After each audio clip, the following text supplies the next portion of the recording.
A few months ago, Mr. Who's the Boss set me a challenge. Armed with a Ryzen processor, could I build the best editing PC possible in a way that would integrate the branding colours of white and blue? And I knew this wasn't necessarily going to be the easiest task, but regardless, I was more than up for the challenge. And to begin our journey, I started by taking a look at the different motherboards that would be required to actually meet this criteria. And realistically, there weren't that many.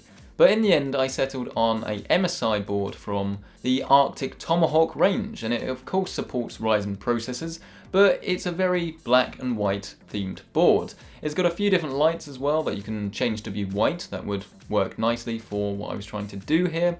And while it does forgo a few features, it doesn't have that many USB ports and it doesn't support SLI, it's going to be more than good enough for what we need, but more importantly, it fits in the theme nicely. So in order to actually get hold of this board, I did ring up MSI, who were thankfully really happy to actually supply some parts for this build. So while I was on the subject of MSI, I had a look at what they could offer in terms of graphics cards.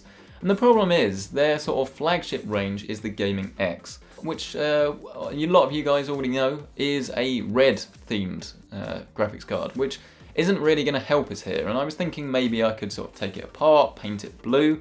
But MSI actually suggested that I checked out the 1070 Quicksilver, because this is a graphics card that will still be a centerpiece of the machine. It's very similar in many ways to the Gaming X, except it is silver, which would actually work really nicely with this system. And as you'll see a little bit later, it actually worked really damn well. The next thing to actually look at was the case and what this was going to sit in, and obviously what was going to dictate how this whole thing looks.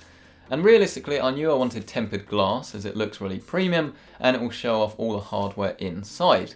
And there were a few different options. I could have gone to Phanteks and used something like the Evolve ATX, but I've never actually checked out the 570X from Corsair, which is a tempered glass case on every nook and cranny of this thing, and it really does look great as long as you carefully plan out what goes in it and do a good job with cable management. So I rung up Corsair, who are again really happy to help out for this build, and I managed to get hold of the 570X.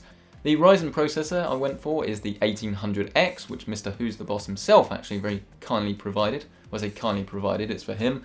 But then for cooling, I needed something that would also fit in with the theme, and fortunately Corsair have the H100i, something I know all too well as I've been using it myself for the last few years, but it's silver top and then white LED, fits perfectly in with what I was trying to do. Now the case comes with some RGB fans, but the radiated doesn't.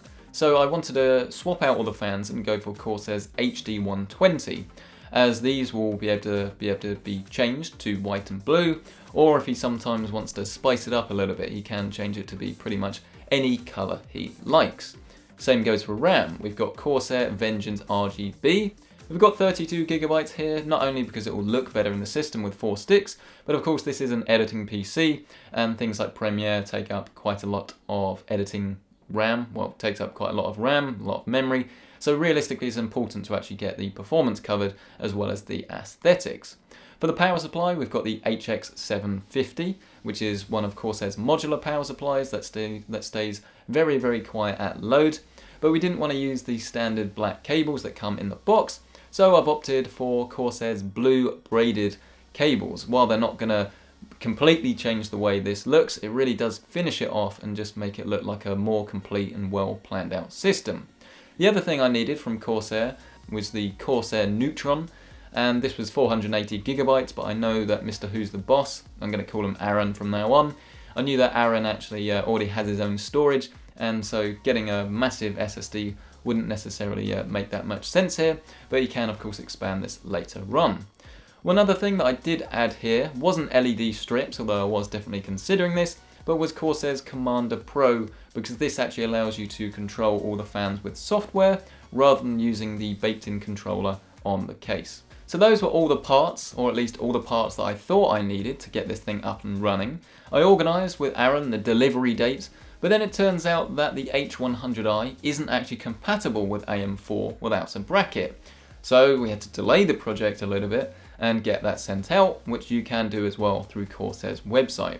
Fortunately though, once that was ironed out, it was build time and actually everything pretty much went out without a hitch. The case itself is fairly large, but not as large as it looks, I think, in photos and videos. It's definitely a lot better looking in person as well. I mean, the glass just looks fantastic, especially once you take the lights out.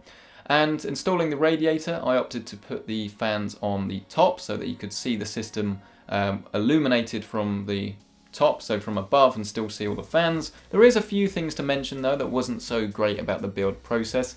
In terms of cable management, well, it's not particularly great in this case. There's not really much down the bottom, so you have to trail the HD audio cable and things like that all the way along the bottom. And the shroud doesn't have an end to it, which means that it doesn't really matter what angle you look at this case from. As hard as I try, you're still always going to see those cables lying in the basement, which is still better than having them elsewhere. I mean, if you didn't have a basement, then it would arguably look worse, but it's still a little bit disappointing that it isn't here on this case. Cable management aside though, I have to say I was really happy with how this thing turned out, because I mean, look at it. It's amazing. Tempered glass all over. Yes, it's not necessarily going to be the most friendly thing. It's quite heavy and it's going to be prone to shattering if you're not careful with it. But it really does look incredible. And while the RGB effects could definitely take this thing a little bit too far, I'm happy with how this looks really. And I'm happy with the sort of tasteful design that we've gone for. And as someone that was going for a blue and white theme, I really think we've cracked it. But what do you guys think? Let me know down in the comment section below. If you want to see performance of this system, it will be coming in the next video. And I'm just really excited to actually get this thing delivered to Aaron to actually see what he has to say. If you want to see that and you want to see the performance video, then stay tuned and hit the subscribe button. Obviously go and check out Aaron's channel, Mrwhosetheboss. Like the video if you like it, dislike if you didn't, subscribe for more videos, and I'll see you next time.